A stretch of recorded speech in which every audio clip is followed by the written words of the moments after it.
أشهد أن لا إله إلا الله وحده لا شريك له وأشهد أن محمدا عبده ورسوله أما بعد فأعوذ بالله من الشيطان الرجيم بسم الله الرحمن الرحيم الحمد لله رب العالمين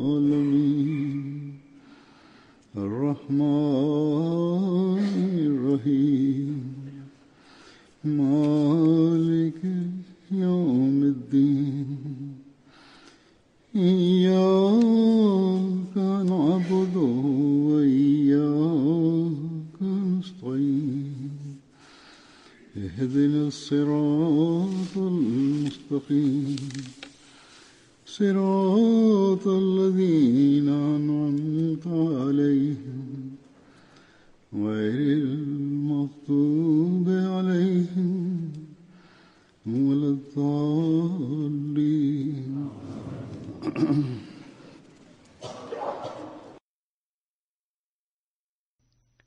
Pada khutbah yang lalu, saya telah menyampaikan berkenaan dengan sahabat Rasul bernama Hadrat Abdullah bin Mas'ud radhiyallahu anhu,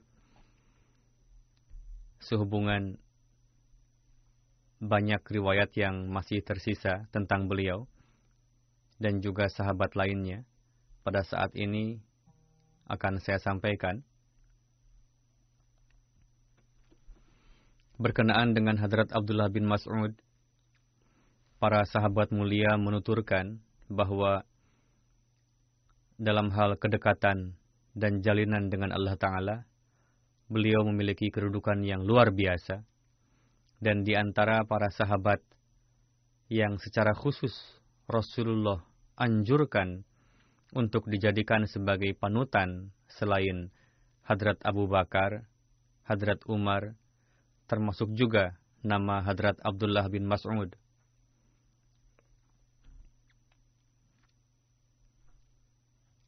Hadrat Rasulullah bersabda, "Peganglah dengan teguh teladan Abdullah bin Mas'ud."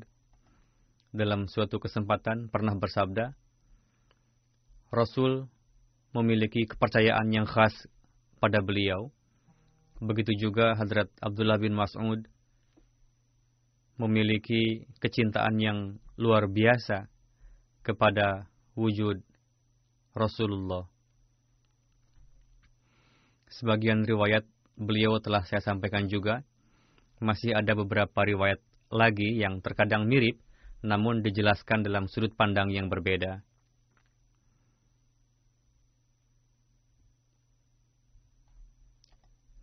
Tertulis berkenaan dengan beliau bahwa disebabkan banyak bergaul dengan Hadrat Rasulullah, sehingga membentuk beliau menjadi seorang insan yang bertakwa, menjauhi perbuatan dosa, dan ahli ibadah. Begitu dalamnya kecintaan beliau terhadap ibadah fardu maupun nafal, sehingga selain melaksanakan salat fardu dan nafal pun, beliau biasa mengerjakan salat duha. Begitu juga beliau biasa melaksanakan puasa nafal Senin Kamis. Meskipun demikian, beliau selalu dibayang-bayangi kekhawatiran bahwa ibadah puasa beliau masih kurang. Hadrat Abdullah bin Mas'ud selalu mengatakan, badan mulai merasa lelah untuk melaksanakan tahajud dan lain-lain, karena beliau melaksanakan salat tahajud sangat lama dan luar biasa. Memang benar, jika seandainya salat nafal dan tahajud dilaksanakan dengan sebagaimana mestinya, maka manusia akan merasa lelah. Untuk itu, beliau mengatakan, dengan mengutamakan salat di atas puasa, jika dibandingkan, saya tidak terlalu sering melaksanakan puasa nafal. Suatu ketika, setelah menyampaikan pidato singkat, Rasul bersabda kepada Hadrat Abu Bakar, "Sekarang silahkan Anda berpidato." Lalu Hazrat Abu Bakar menyampaikan pidato singkat. Lalu Rasul bersabda lagi kepada Umar. Lalu Hazrat Umar menyampaikan pidato yang lebih singkat dari Hazrat Abu Bakar. Lalu bersabda kepada orang lainnya lagi. Orang itu menyampaikan pidato panjang. Lalu Rasul bersabda padanya, duduk atau sudah cukup. Lalu Rasulullah bersabda memerintahkan Hadrat Abdullah bin Mas'ud untuk berpidato. Lalu beliau menyampaikan puji sanjung atas Allah Ta'ala. Setelah itu hanya mengatakan, wahai manusia, Quran merupakan petunjuk bagi kita. Baitullah adalah kiblah kita. Muhammad Rasulullah adalah Nabi kita. Dan dalam riwayat lain beliau mengatakan, kita ridho bahwa Tuhan adalah Rabb dan Islam adalah agama kita. Dan aku meridhoi bagi kalian atas apa yang Allah dan Rasulnya ridhoi. Atas hal itu Rasulullah bersabda, apa yang dikatakan Ibnu Mas'ud adalah benar. Dan aku meridhoi bagi umatku apa-apa yang diridhoi oleh Ibnu Mas'ud. Ketika Hadrat Ali berangkat ke Kufah, dalam majelis beliau disinggung mengenai Hadrat Abdullah bin Mas'ud karena beliau pernah tinggal di Kufah. Orang-orang memuji beliau dengan mengatakan, wahai Amirul Mukminin, kami tidak pernah melihat insan yang melebihi Hadrat Abdullah bin Mas'ud dalam hal akhlak mulia, mendidik dengan kelembutan, terbaik dalam pergaulan, dan dalam hal rasa takut pada Allah. Untuk tujuan menguji, Hadrat Ali bertanya pada mereka, aku bertanya pada kalian dengan bersumpah atas nama Allah, katakan sejujurnya, apakah kalian memberikan kesaksian tersebut dengan hati yang tulus? Semua menjawab, ya. Atas hal itu Hadrat Ali bersabda, ya Tuhan, jadilah engkau sebagai saksi bahwa keyakinanku mengenai Abdullah bin Mas'ud pun seperti apa yang mereka katakan, bahkan lebih dari itu.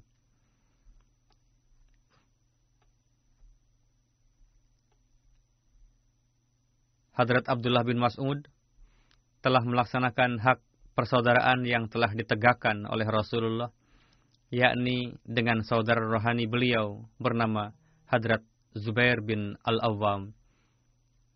Dengan menzahirkan kepercayaan penuh kepada beliau, Hadrat Abdullah bin Mas'ud menyampaikan wasiat yang akan bertanggung jawab untuk mengawasi harta kekayaan sepeninggalku nantinya adalah Hadrat Zubair bin Al-Awwam dan putranya.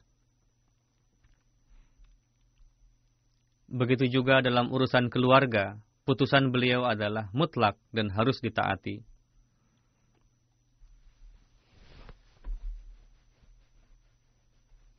Abu Wail meriwayatkan, Hadrat Abdullah bin Mas'ud melihat seseorang memakai kain sarung sampai melewati mata kaki. Lalu beliau meminta supaya meninggikannya. Lalu orang itu menjawabnya dengan berkata, Anda pun harus meninggikan kain sarung Anda juga. Beliau bersabda, saya tidak seperti Anda, betis saya tipis dan badan saya kurus.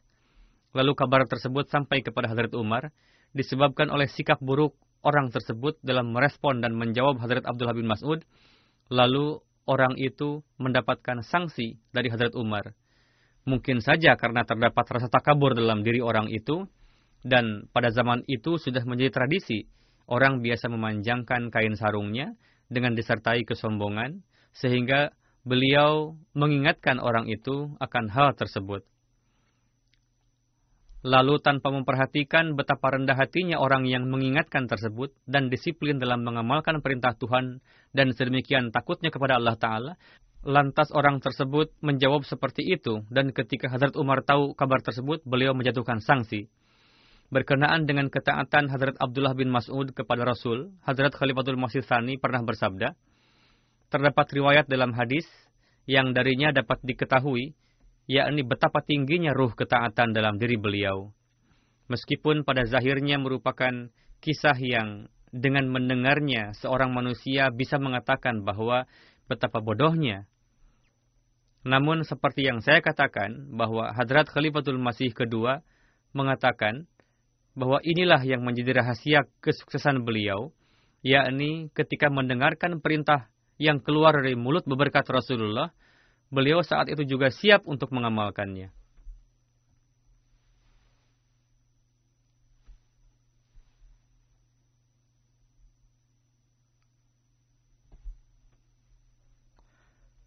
Terdapat dalam hadis bahwa suatu ketika Hadrat Abdullah bin Mas'ud tengah berjalan menuju majelis Rasulullah.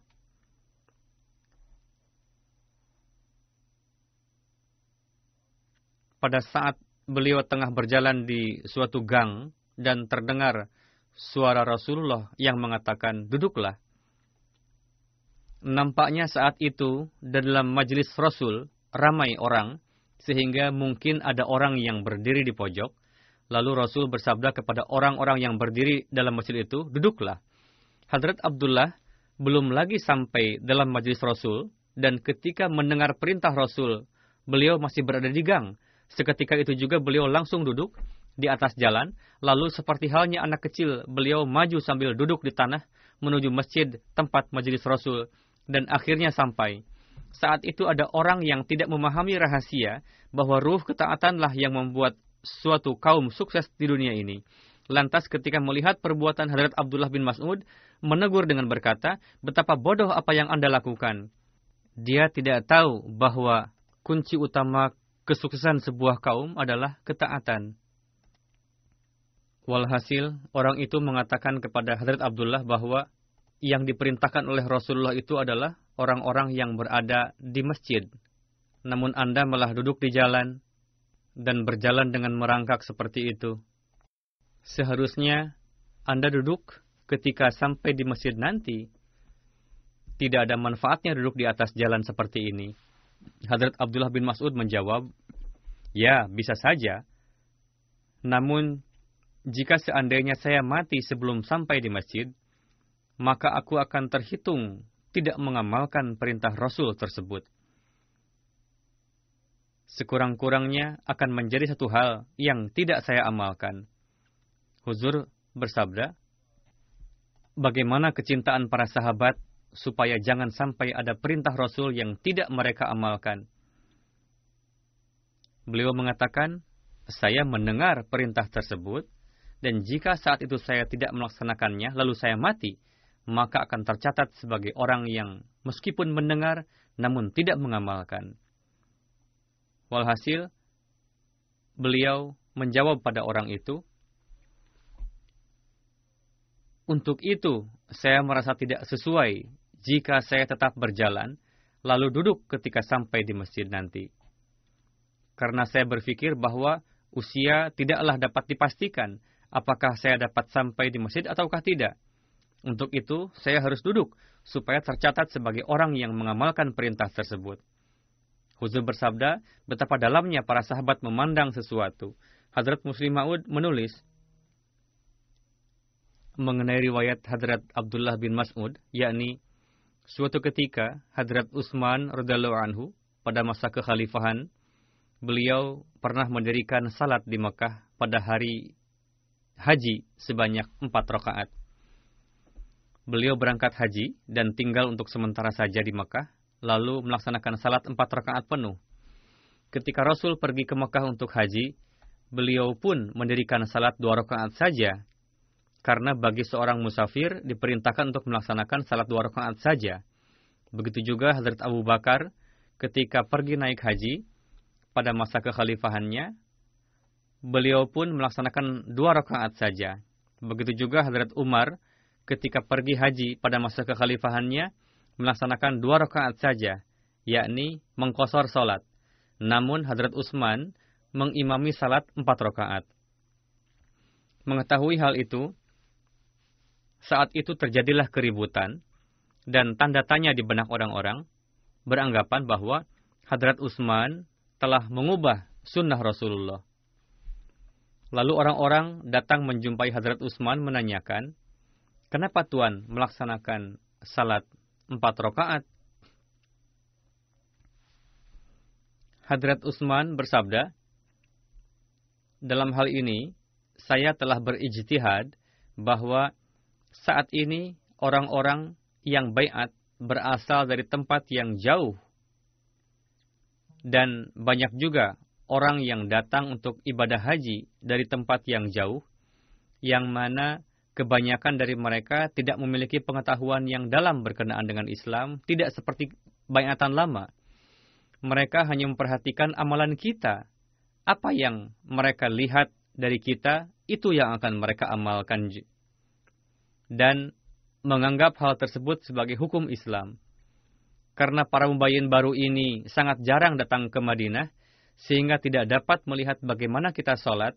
Untuk itu, saya berpikir, pada musim haji ini, jika mereka melihat saya melakukan salat sebanyak 2 rakaat saja, yakni qasar, begitu jugalah yang akan mereka amalkan sepulangnya mereka dari haji ini. Yakni mereka akan berdalil bahwa mereka melihat khalifah mengimami salat 2 rakaat saja. Walhasil, hukum Islam yang sebenarnya adalah melakukan salat di qasar sebanyak 2 rakaat. Namun karena mereka tidak tahu alasan kenapa memendekkan salat, yakni karena dalam perjalanan, sehingga dikhawatirkan ketika kembali ke kampungnya, nanti dapat timbul perselisihan pendapat dan dapat mengakibatkan ketergelinciran. Hadrat Utsman bersabda, untuk itu saya menganggap lebih baik saya melakukan salat tidak diqasar, yakni penuh 4 rakaat. Supaya mereka tidak melupakan 4 rakaat salat. Selebihnya, kenapa saya diperbolehkan melakukan salat tanpa diqasar? Sebagai jawabannya adalah, saya telah menikah di sini, di Mekah. Istri saya berasal dari Mekah. Begitu juga keluarga istri dan mertua. Karena kampung halaman istri terhitung sebagai kampung halaman saya juga, untuk itu saya beranggapan bahwa saya bukan musafir, sehingga saya harus salat dengan rakaat penuh, tidak diqasar. Seperti itulah dalil lain yang mendukung ijtihad beliau tadi. Walhasil, beliau menjelaskan alasan kenapa beliau mengimami salat sebanyak 4 rakaat, yang bertujuan supaya orang-orang yang berasal dari tempat jauh tidak terkecoh, dan supaya tidak tergelincir dalam memahami ajaran Islam yang sahih. Huzur bersabda, amalan yang dilakukan oleh Hadrat Utsman sangatlah halus dan dalam, dan ketika para sahabat mengetahui alasan itu, sebagian dapat memahaminya, namun sebagian lagi tidak dan tetap diam. Adapun para penebar fitnah menghebohkan hal tersebut dengan mengatakan bahwa Hadrat Utsman telah melakukan amalan yang bertentangan dengan sunnah Rasul. Lalu beberapa di antara para penebar fitnah itu datang menjumpai Hadrat Abdullah bin Mas'ud dan mengatakan, apakah Anda tahu apa yang terjadi hari ini? Apa yang dahulu biasa disunnahkan oleh Rasul dan apa yang dilakukan oleh Pak Utsman pada hari ini? Hadrat Rasulullah ketika haji di Mekah biasa melakukan salat dengan diqasar 2 rakaat. Namun, Hadrat Utsman mengimami salat 4 rakaat. Hadrat Abdullah bin Mas'ud menjawab, bukanlah tugas kita untuk menebarkan fitnah ini, karena pasti seorang khalifah melakukan demikian didasari hikmah yang tidak kita fahami. Untuk itu, kalian janganlah timbulkan fitnah. Saya pun ikut bermakmum salat 4 rakaat di belakang beliau. Namun, setelah salat Isya, saya mengangkat tangan berdoa pada Allah Ta'ala. Ya Tuhan, di antara 4 rakaat salatku ini, terimalah 2 rakaat saja, sesuai dengan yang biasa kami kerjakan ketika bermakmum kepada Rasulullah. Dan 2 rakaat lainnya janganlah engkau anggap sebagai salatku. Hadrat Muslim Maud bersabda, betapa indahnya corak kecintaan dalam diri Hadrat Abdullah bin Mas'ud, yakni memang beliau melaksanakan salat 4 rakaat, namun beliau tidak mengharapkan pahala yang lebih 2 rakaat dari yang biasa Rasul amalkan. Lalu berdoa, Ya Tuhan, terimalah yang 2 rakaat saja, jangan yang 4. Makmum yang berada di belakang Khalifah Utsman melaksanakan salat 4 rakaat dan melakukannya dengan ketaatan. Namun, seiring dengan itu, berdoa juga pada Allah Ta'ala, aku tidak menghendaki untuk mendapatkan ganjaran melebihi dari ganjaran salat yang dicontohkan oleh Rasul.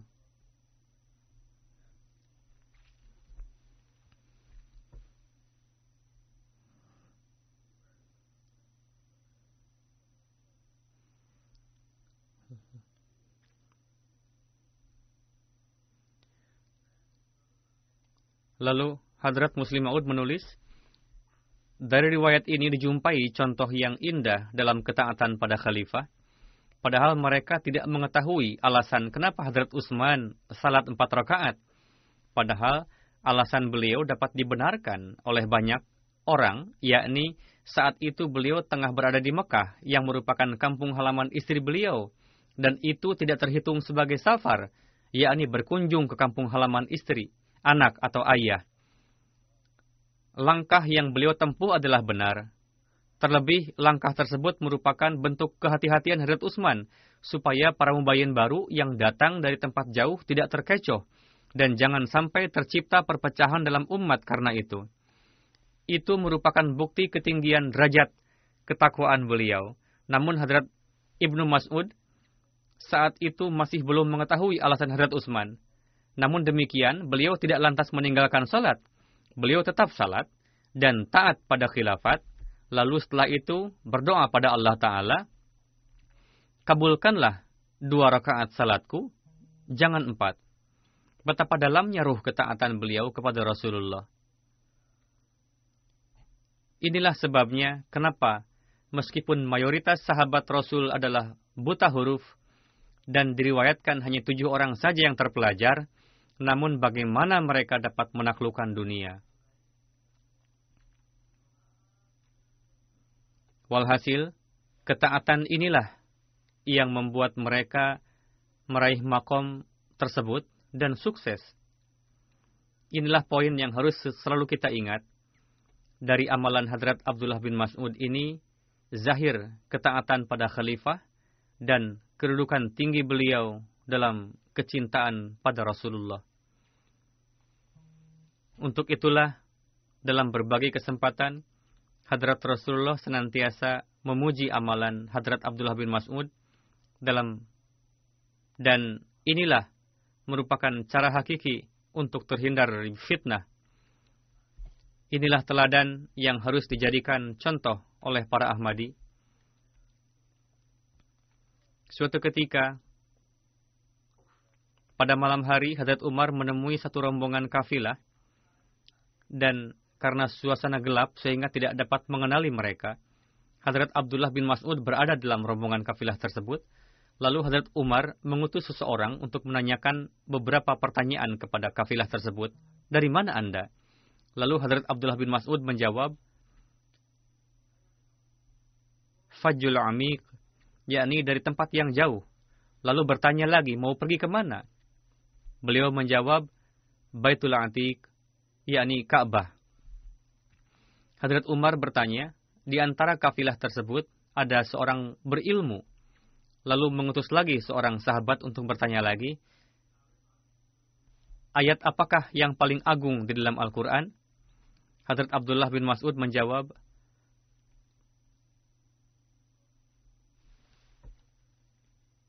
yakni ayat yang mana yang paling agung?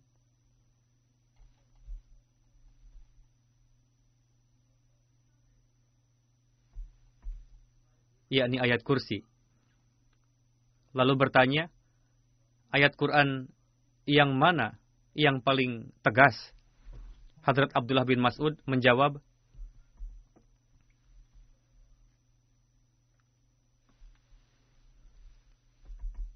lalu Hadrat Umar memerintahkan untuk bertanya lagi, ayat Quran manakah yang paling lengkap? Hadrat Abdullah bin Mas'ud menjawab,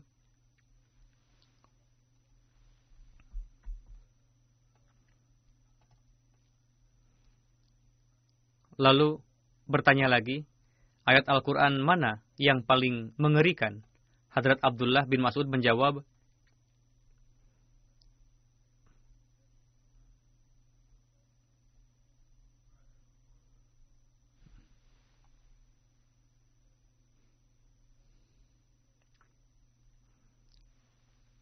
Hadrat Umar Faruk mengatakan, tanyakan kepada kafilah tersebut, ayat Quran manakah yang paling memberikan harapan? Hadrat Abdullah bin Mas'ud menjawab,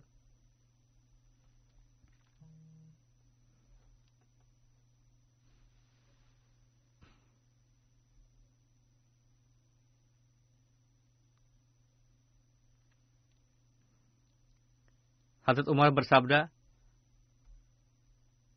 setelah meminta untuk menanyakan semua itu, tanyakan pada mereka apakah di dalam rombongan tersebut ada Hadrat Abdullah bin Mas'ud? Mereka menjawab, kenapa tidak? Demi Tuhan, beliau berada di tengah-tengah kami. Pertanyaan yang disampaikan oleh Hadrat Umar perihal keberadaan Hadrat Abdullah bin Mas'ud menzahirkan bahwa Hadrat Abdullah bin Mas'ud adalah sahabat yang menguasai ilmu fikih.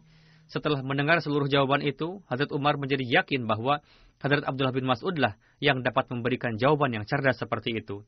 Hadrat Abdullah bin Mas'ud meriwayatkan, pada hari Badar, Rasulullah bertanya kepada para sahabat, apa pendapat kalian mengenai para tawanan kita? Hadrat Abu Bakar menjawab, wahai Rasulullah, mereka berasal dari kaum dan keluarga Tuan. Mohon untuk dapat memaafkan dan memperlakukan mereka dengan lembut. Mungkin saja Allah Ta'ala memberikan taufik pada mereka untuk bertaubat. Lalu Hadrat Umar berkata, wahai Rasulullah, mereka telah mendustakan Tuan dan juga mengganggu Tuan. Kita penggal saja leher mereka. Lalu Hadrat Abdullah bin Rawaha berpendapat, mohon Rasul carilah hutan yang di dalamnya banyak pohon rindang, lalu masukkan mereka ke dalamnya dan bakar. Hadrat Rasulullah telah mendengar semua pendapat mereka, namun tidak mengambil keputusan, lalu beranjak ke kemah beliau. Hadrat Abdullah bin Mas'ud mengatakan, orang-orang mulai berbincang satu sama lain, mengatakan, coba lihat pendapat siapa yang akan diterima oleh Rasul.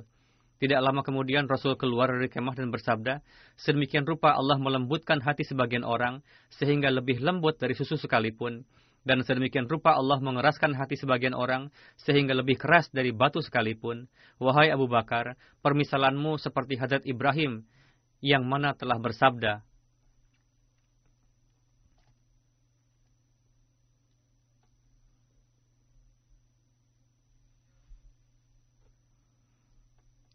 jadi barang siapa yang mengikutiku, berarti dia dariku. Dan barang siapa yang tidak taat padaku, sesungguhnya engkau maha pengampun dan maha penyayang. Lalu Rasul bersabda, wahai Abu Bakar, permisalanmu seperti Hadrat Isa, yang mana telah bersabda,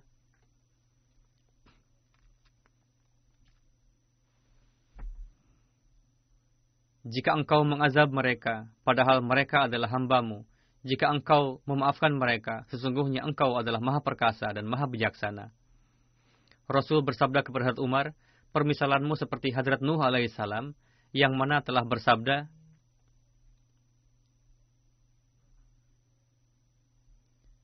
yang artinya,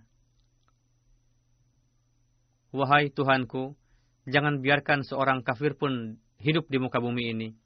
Bersabda juga kepada Hadrat Umar, permisalanmu seperti Hadrat Musa, yang mana mengatakan,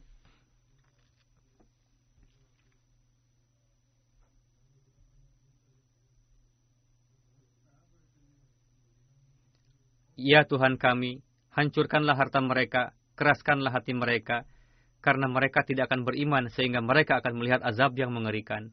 Lalu Hadrat Rasulullah bersabda, karena kalian adalah orang yang membutuhkan, untuk itu setiap tawanan akan membayarkan fidyah, atau lehernya dipenggal. Hadrat Abdullah bin Mas'ud meriwayatkan, saya bertanya, wahai Rasulullah,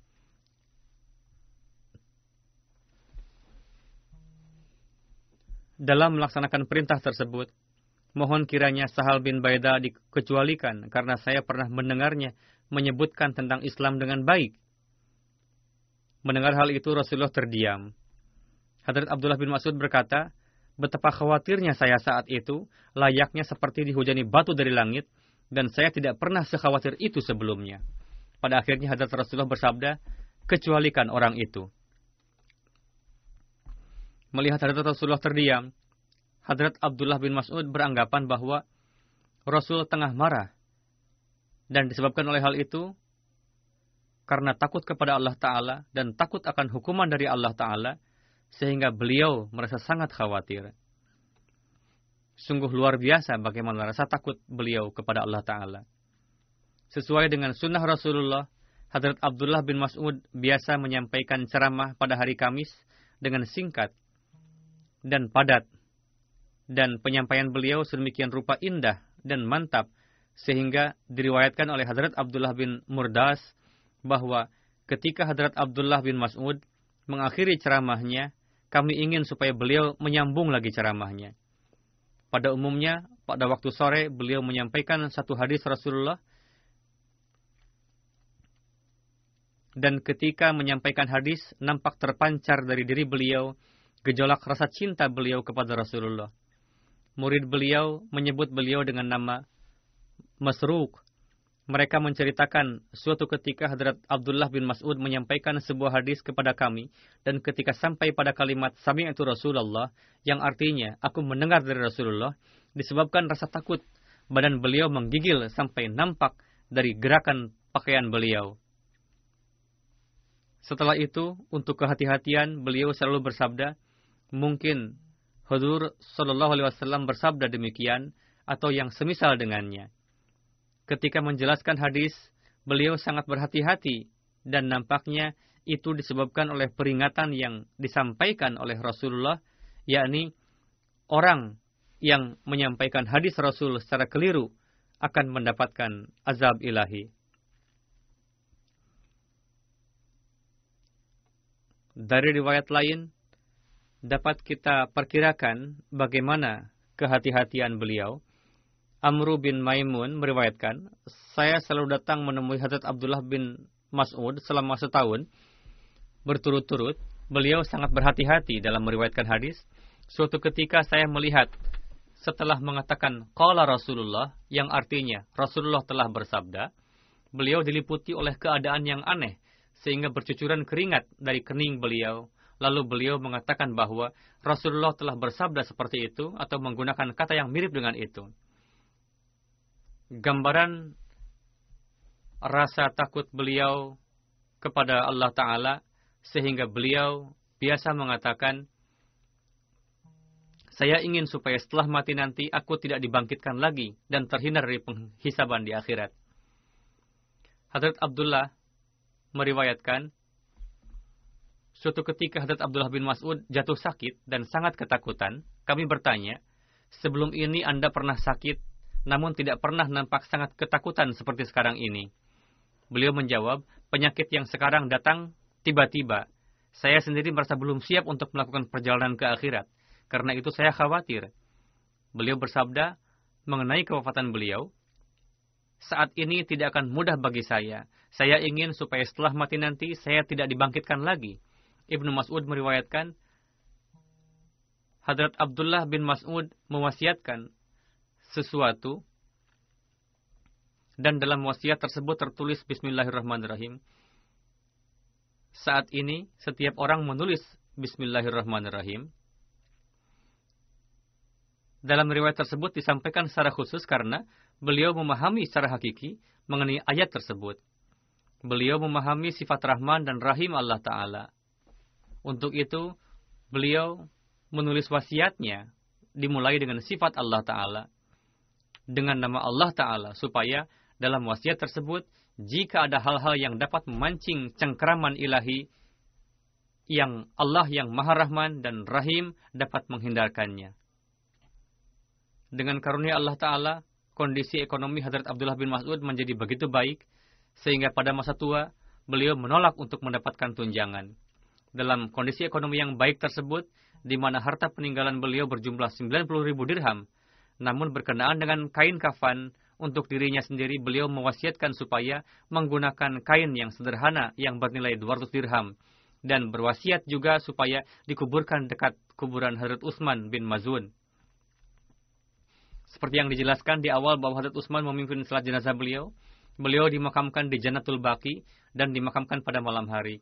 Terdapat satu riwayat juga bahwa pasca pemakaman beliau, ketika seorang perawi melewati makam beliau pada pagi hari, perawi tersebut melihat bahwa kuburan beliau telah ada yang membasahi dengan air.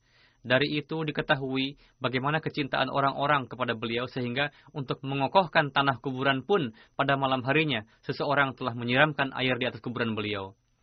Abul Ahfas meriwayatkan, pada kewafatan Hadrat Abdullah bin Mas'ud, saya menemui Hadrat Abu Musa dan Hadrat Abu Mas'ud. Salah satu darinya mengatakan kepada kawannya, apakah pasca kewafatannya Ibnu Mas'ud meninggalkan orang semisalnya? Beliau mengatakan, mungkin saja ada yang menyerupainya setelah kepergian kita, namun saat ini tidak nampak kepada kita orangnya. Hadrat Amin bin Haram meriwayatkan, saya sering duduk dalam majelis para sahabat Rasulullah, namun saya tidak pernah menjumpai sahabat yang melebihi beliau dalam hal tidak cinta pada dunia dan mencintai akhirat. Sahabat kedua yang akan saya sampaikan pada hari ini adalah Hadrat Qadamah bin Maz'un. Beliau adalah saudara Hadrat Utsman bin Maz'un. Beliau menikah dengan saudari Hadrat Umar, yakni Hadrat Sofia. Hadrat Qadamah bin Maz'un memiliki istri lebih dari satu. Satu istri beliau bernama Hind binti Walid, yang dari perutnya terlahir Umar dan Fatimah. Istri lainnya lagi bernama Fatimah binti Abu Sufyan, yang darinya terlahir putri beliau bernama Aisyah. Demikian juga dari perut Ummi Walad, Hafsah. Sedangkan dari perut Safiyah bin Khattab terlahir Hadrat Ramlah.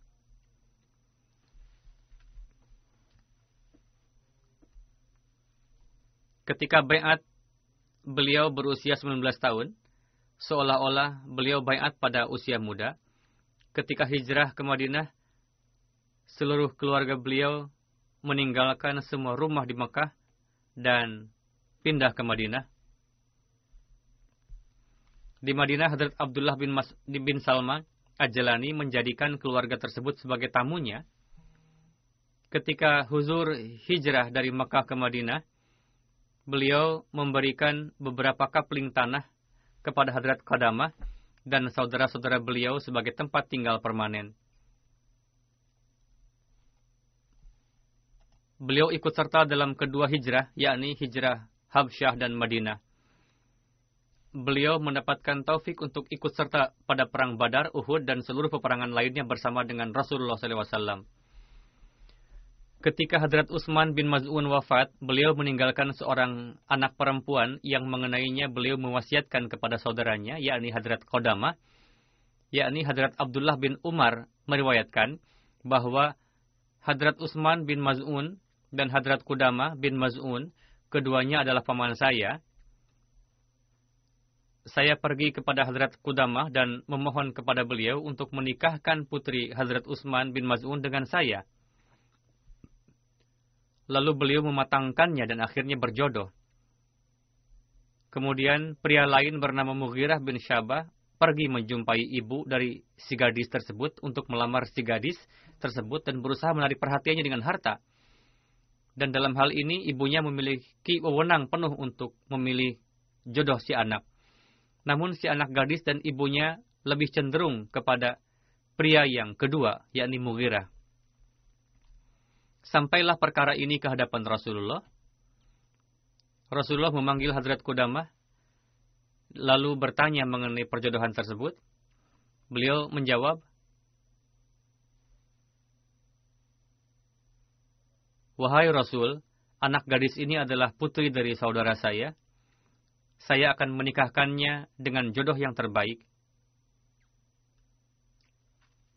Karena dia anak kakak saya yang sudah almarhum. Untuk itu, saya menjodohkan dengan pria yang telah disetujui di awal, yakni Abdullah bin Umar." Rasulullah bersabda, "Anak ini adalah yatim. Jodohnya harus sesuai dengan keinginannya. Karena ayahnya sudah wafat, apa yang kamu lakukan benar, namun tanyakan juga kecondongan si gadis tersebut. dari antara dua lamaran tersebut, nikahkanlah dengan pria yang dipilihnya. Walhasil, setelah itu Rasulullah memutuskan. Pertama-tama, kerabat sendiri, yakni keponakan yang mengirim lamaran, namun justru mereka menikahkan dengan Mughirah, yakni lamaran kedua yang disukai oleh si gadis tersebut. Ini merupakan kebebasan berpendapat bagi para wanita yang telah ditegakkan oleh Rasulullah.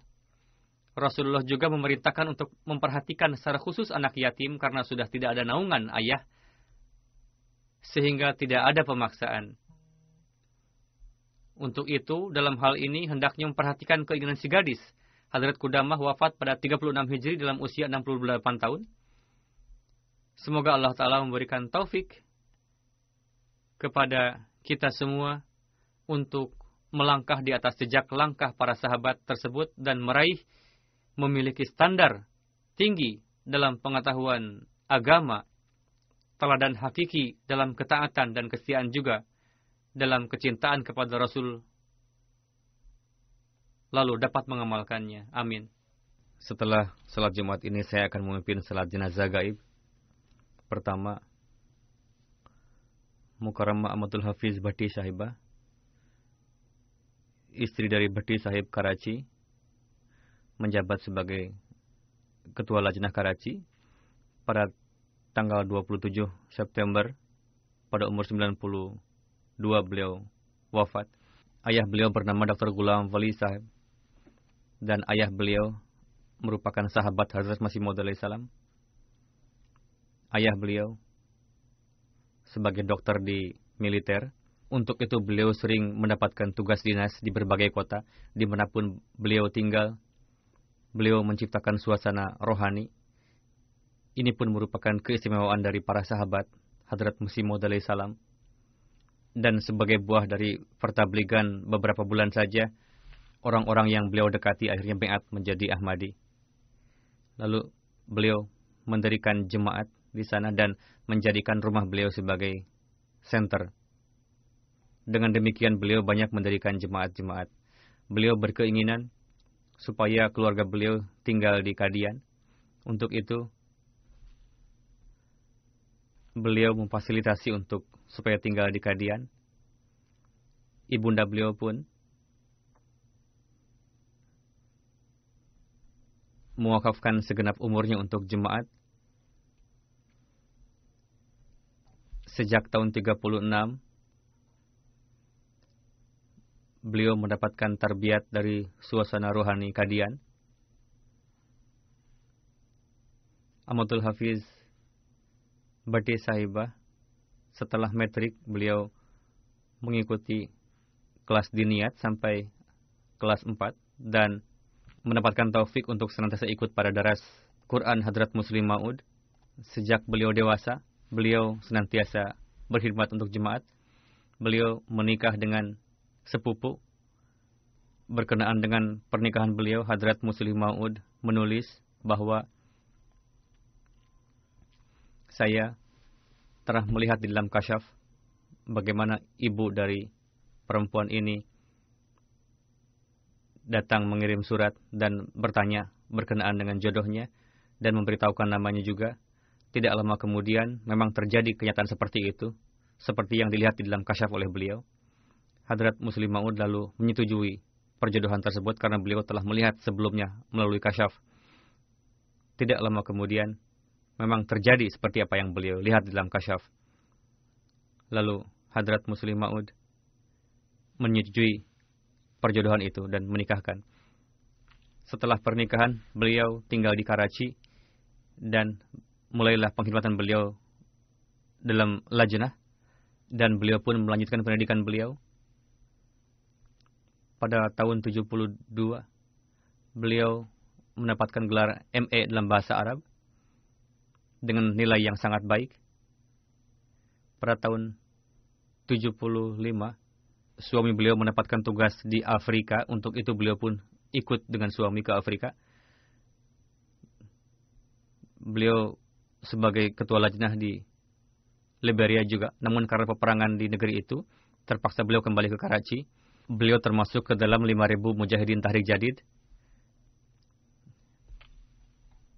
beliau juga mendapatkan penghargaan dari Majelis Lajnah Pusat karena pengkhidmatan selama 15 tahun bertepatan dengan 100 tahun jemaat pada waktu itu. Dari sejak 97 sampai 2018 beliau sebagai Sadr Lajnah Karachi. Selama itu beliau melakukan kunjungan di berbagai daerah di Karachi yang merupakan kota besar. Dan dari sisi pengaturan beliau perkokoh lagi dalam pengaturan di Lajnah Karachi. Pengkhidmatan beliau selama 70 tahun di dalam jemaat ini. Sadr Lajnah Karachi mengatakan bahwa beliau berkhidmat luar biasa selama 70 tahun. Hati beliau lembut dan berjumpa dengan wajah penuh senyuman, menasehati dengan bahasa yang lembut. Dan beliau sangat disiplin waktu. Beliau jika ada hal poin penting, beliau segera menulisnya dalam diari. Dan ketika ada pekerjaan, tugas, beliau langsung menelepon bidang yang berkaitan. Dan jika ada telepon genting, beliau tidak menunggu lagi waktu kantor buka. Beliau langsung kerjakan dan telepon kepada bidang yang berkaitan. Beliau dengan penuh kesetiaan melaksanakan tugas-tugas jemaat dan memperlihatkan ketaatan yang luar biasa kepada khilafat. Begitupun ada yang berkesan lain. Beliau menulis bahwa beliau bekerja dengan penuh kecintaan. Gaya beliau tidak seperti bos pada zaman beliau. Beliau berhasil menerbitkan 50 buku melalui Lajnah Imailah Karachi.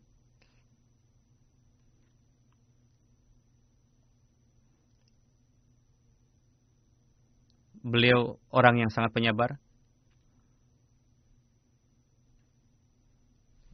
Ada yang menuturkan bahwa menurut hemat saya, sifat yang paling menonjol dalam diri beliau adalah sangat penyabar. Khususnya dalam menyelesaikan permasalahan rumah tangga, percekcokan dan lain-lainnya. Dan inilah yang sangat penting di dalam jemaat ini karena sudah begitu banyak perselisihan dalam rumah tangga di kalangan jemaat ini.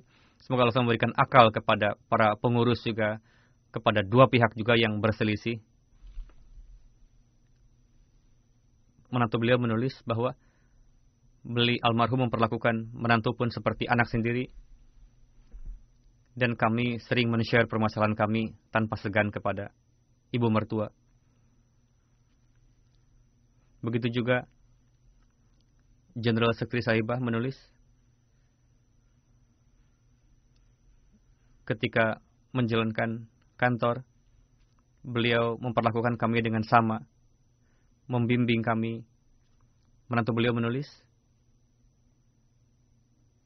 beliau sangat menekankan untuk mengajarkan Al-Quran Karim dan membimbing keilmuan agama. Beliau memperlakukan baik kepada para bawahan beliau. Dan beliau memperhatikan rumah tangga juga. Beliau senantiasa berupaya untuk melaksanakan kewajiban. Semoga Allah telah memberikan pengampunan kepada beliau dan meninggikan derajat beliau. Dan semoga putra-putri beliau diberikan taufik untuk dapat melangkah di atas kebaikan beliau. Jenazah kedua, Adnan Membruk Sahib, Sekretaris Umar Kharijiyah Belgium, pada tanggal 29 September beliau wafat. Ayah beliau, Rizwan Ruk Sahib, merupakan kewarganegaraan Belgium yang pertama di Belgia. Beliau beat bukanlah karena ikut-ikutan dengan ayah beliau, melainkan beliau telah melakukan penelitian yang mendalam. Dan setelah meneliti jemaat, pada tahun 94 beliau beat. Dan setelah beat, beliau seorang Ahmadi yang aktif khususnya pada medan tabligh. Pada tahun 98, suatu ketika di majelis tabligh di Belgia, huzur keempat mengatakan kepada hadirin bahwa kita memiliki penerjemah yang dapat menerjemahkan bahasa ke dalam bahasa Prancis dan juga bahasa Belanda. Dan beliau sangat bermanfaat dalam berbagai acara. Amir Belgia menulis bahwa beliau pernah terjangkit penyakit kanker, dan dengan karunia Allah Ta'ala membaik, dan beliau mulai datang lagi ke rumah misi. Beliau biasa mengatakan bahwa jemaat, dengan karunia Allah Ta'ala saya lebih baik, yang mana sebelumnya yang terjangkit penyakit ini semuanya meninggal sebelum beliau. Sejak awal tim Public Relation beliau merupakan anggotanya. Lalu pada tahun 2016 saya menetapkan beliau sebagai sekretaris umur Kharijiyah Belgia, dan beliau berkhidmat dengan penuh kegigihan dan berperan penting dalam menciptakan rabdah terhadap kalangan pemerintah di Belgia. Dan beliau sering korespondensi dengan saya berkenaan dengan umur Kharijiyah. Beliau merupakan in charge terjemah di Belgia dan menerjemahkan buku-buku, terus mereview khutbah, terjemahan khutbah.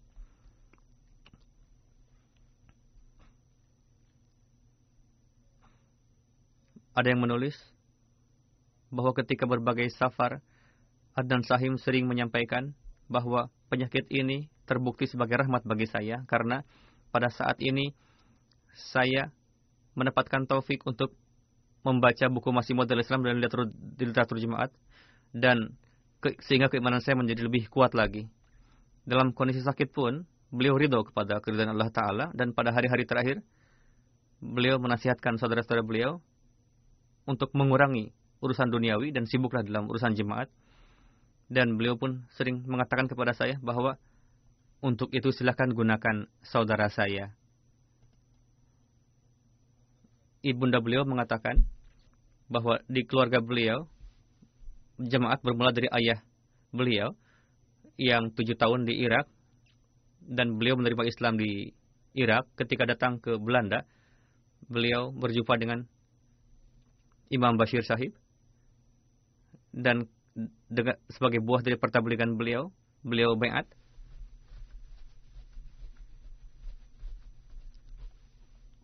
Suatu ketika di Belgia, beliau mulakat dengan huzur keempat.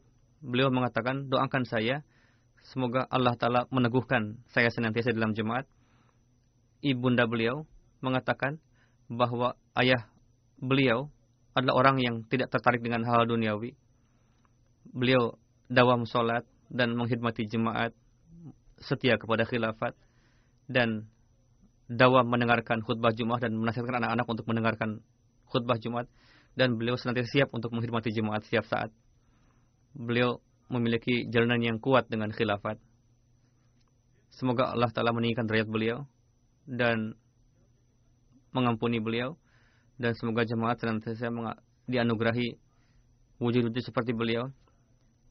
Beliau meninggalkan istri dan 1 anak, dan laki-laki 1 anak perempuan, dan memberikan taufik kepada putra-putri beliau untuk melangkah di atas kebaikan. Almarhum. Amin.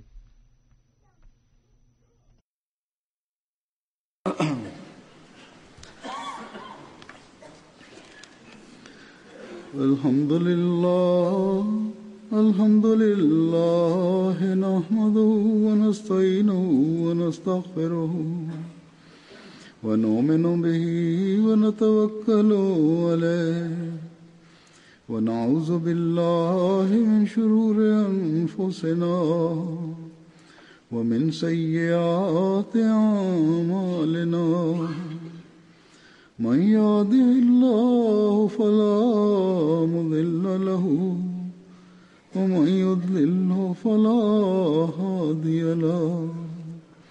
Wa nashhadu an la ilaha illallah wa nashhadu anna Muhammadan abduhu wa rasuluhu. Ibadallahi rahimakumullah. Inna Allah ya'muru bil adli wal ihsan